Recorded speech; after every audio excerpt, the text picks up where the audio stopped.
Welcome to the Deep Dive. Today, we've gathered some really interesting research, all focused on personal transformation.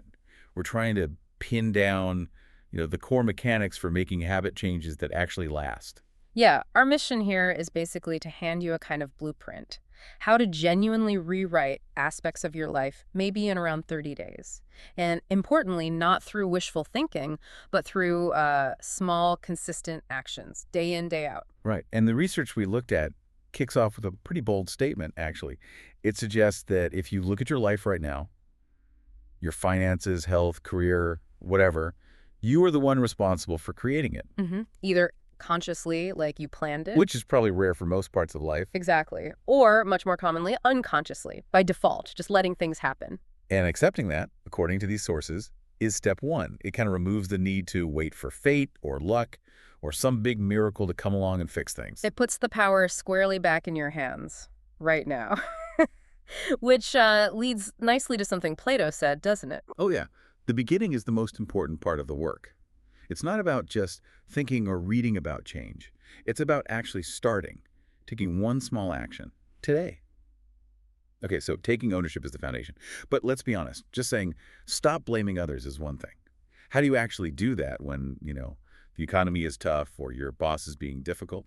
That's a fair point. And this is where the mechanism of choice really comes into play. The material we reviewed points heavily towards the work of Viktor Frankl, the psychologist who survived the concentration camps in World War II. His insights are just staggering, especially given the circumstances. Finding freedom when you have literally no external freedom. Precisely. He observed that even when absolutely everything else was controlled by the Nazis, his environment, his actions, his fate, they couldn't control his internal response, his attitude. He called that the ultimate human freedom, right? That tiny gap between what happens to you, the stimulus, and how you choose to respond. Exactly that gap. That's where your power lies. They could control his physical reality, but he chose how to frame it, how to find meaning in it. That internal choice, your attitude, nobody can take that away. So this really highlights the difference between what the sources call the victim mentality and the protagonist mentality. Yeah, the victim just reacts, blames things outside the traffic, the boss, the system, hopes for some external fix, puts the solution out there. Whereas the protagonist sees the traffic as the stimulus, sure, but being late is the response. They take charge by choosing a different action, like leaving earlier. Right. They hold themselves accountable. They look for opportunities in the present moment, not just excuses based on the past. It's an active, conscious choice you make constantly, moment by moment, really. Okay, so if ownership is the bedrock, the next big piece is rewiring your mind, because fundamentally, your thinking shapes your reality. It's like a chain reaction, isn't it? Your thoughts trigger emotions. Emotions drive your behavior. Behavior leads to actions, and actions produce your results, your daily life. Which makes perfect sense of what Marcus Aurelius said. Your life is what your thoughts make it. Simple, but profound.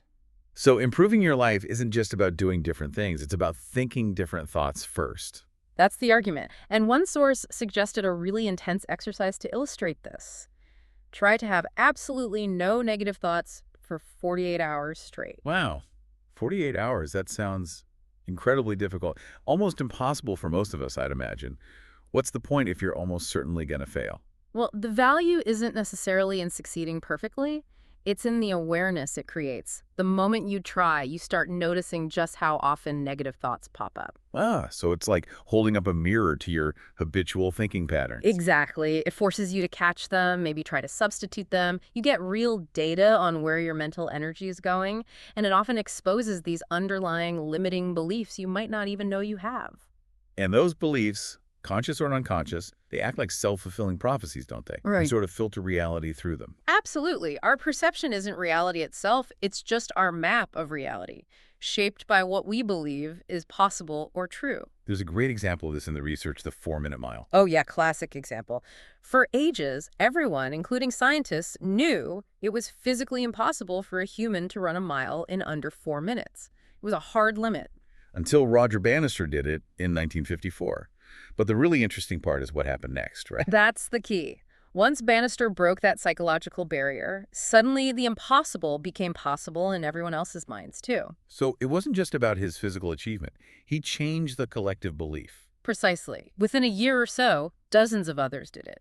Now, thousands have. He didn't just break a record, he broke a limiting belief, showing how powerfully our beliefs shape our potential. So how do we challenge our own limiting beliefs? The sources talk about reframing. Yes, reframing is a core technique. It's about consciously changing your perspective on things, especially negative experiences. Like instead of thinking, I failed, You reframe it as, I got feedback, or this was a learning opportunity. You can almost feel the shift in energy when you do that. It's about actively looking for the useful information, the hidden good, in any setback. Okay, so we've got ownership, we've got mindset shifts, but none of that matters without fuel, without momentum. And that comes down to persistence and commitment. right? Self-discipline. The sources define it pretty simply. Doing what you know you need to do, even when you don't feel like it. And it's like a muscle, isn't it? You train it, you start small, set achievable goals, and hit them consistently. That builds the discipline muscle. And commitment is tied into this heavily. The research stresses that breaking commitments, even small ones you make just to yourself, that has real consequences internally. Oh, absolutely. It drains your energy, clouds your thinking, erodes your self-confidence, your self-esteem. You have to act in ways that align with your own values and promises to maintain that inner strength. But what about the biggest roadblock for most people? The fear of failure. It stops so many people from even starting. How do you get past that? Especially when the sources mention things like Edison's 10,000 attempts. Most people would quit way before that. You adopt what we could call the Edison mentality. He didn't see those 10,000 attempts as failures. He famously said something like, I haven't failed, I've just found 10,000 ways that won't work. So reframing failure again, seeing it as data collection basically. Exactly, it's just information. It points you closer to what will work. It's fuel, not a stop sign. And for a real-life example of just sheer persistence, Yeah. Abraham Lincoln's story is pretty incredible. Isn't it? This wasn't just one or two setbacks. Lost his job, failed in business, dealt with immense personal loss and nervous breakdown, defeated multiple times for public office. Yeah, legislature, Congress, Senate, like again and again over decades. And yet he kept going, kept learning, kept showing up, and eventually, in 1860, elected president. It's the ultimate story of persistence fueled by belief and learning from setbacks. Which kind of brings us to that quote from Master Yoda, doesn't it? Yes. Try not. Do or do not. There is no try. Because try leaves the door open for failure, doesn't it? It implies you're not fully committed. It often does. It can be a way of giving yourself an out before you even start. The emphasis is on the doing. Just take the action. Okay, so moving into the practical daily stuff for this 30-day transformation, it really hinges on managing your input specifically, your energy, and your time. We need to start by being, well, ruthless about avoiding energy robbers. Yeah, energy is absolutely fundamental. If you don't have the energy, none of the mindset shifts or persistence matters much. And so many things drain it, right? Bad food, no exercise, doom scrolling the news. Constant negativity, yeah. Even just being around certain people, the sources call them energy vampires. Uh-oh. Sounds dramatic, but we probably all know someone like that. We do. Those individuals who just constantly drain you with complaints or demands, the advice is clear. Manage those interactions. Minimize them. Or, if necessary, cut ties to protect your own energy for your goals. You have to be a bit selfish with your energy. Makes sense. And then there's time. We always talk about time management, but you can't actually manage time, can you? It just flows. Exactly. You don't manage time, you manage your priorities within time. And the quickest win, the sources point to TV. Just watch 1 hour less of television each day. Yep. Sounds small, but do the math. That's 365 hours a year. That's like gaining over 2 months of standard workdays back into your life. Huge potential there just from shifting one low priority activity. Wow. Okay, and here's a specific stat that jumped out at me from the research. The cost of interruptions, especially at work. Oh, this one's eye-opening. It said that a simple 5-minute interruption actually costs you 12 minutes of productive time. That's right, because it takes your brain, on average, about 7 minutes just to get back into that focused state you were in before the interruption. 7 minutes to refocus. So if you get interrupted, say, a dozen times a day, which feels pretty normal in many workplaces. You're losing around 2 hours of deep work time every single day. Manage those interruptions, set boundaries, turn off notifications, and you could literally gain back the equivalent of an extra week of focused work each month. It's a massive hidden time sink. Okay, another concept mentioned was tolerations. What exactly are those? Tolerations are all those little nagging things in your environment or life that you're just putting up with. You know, the squeaky chair, the messy desk drawer, that small amount of money someone owes you that you never ask for, the button missing from your shirt. No, The background annoyances. Exactly. They seem small, but they constantly drain tiny bits of your mental energy, like background apps running on your phone. There was an example of a client, Lawrence, who made a list and systematically fixed all his tolerations, physical clutter, unfinished tasks, minor annoyances.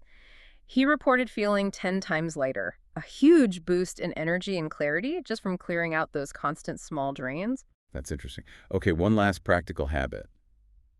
The power of saying no. Yes, Yeah. so important. Many of us feel guilty saying no to requests or invitations. Definitely. We're conditioned to be agreeable. But the sources emphasize every time you say no to something you don't truly want or have the capacity for, you're actually saying a powerful yes to yourself. Yes, to your own priorities, your own energy, your own well-being. Precisely. It's crucial for maintaining balance and making sure you actually have the time and energy for the things that matter most, including your own transformation roles. You need to put your own oxygen mask on first, so to speak. So wrapping this deep dive up, it seems like transformation isn't really about finding some secret magic bullet. It's more like building a structure, layer by layer. Yeah, exactly. It starts with that foundation of taking full responsibility. Then you work on the operating system, your mindset, challenging limiting beliefs, reframing things. Then you add the engine, persistence, commitment, learning from failure like Edison or Lincoln. And finally, you maintain it with practical daily habits. Managing your energy, prioritizing your time, clearing out tolerations, and importantly, learning to say no. And that 30-day window seems like a good time frame to really focus on embedding these new habits, making them stick. It's a widely suggested period for habit formation, yeah. Enough time for consistency to make a difference. But the absolute crucial takeaway from all of this is, well, it's simple.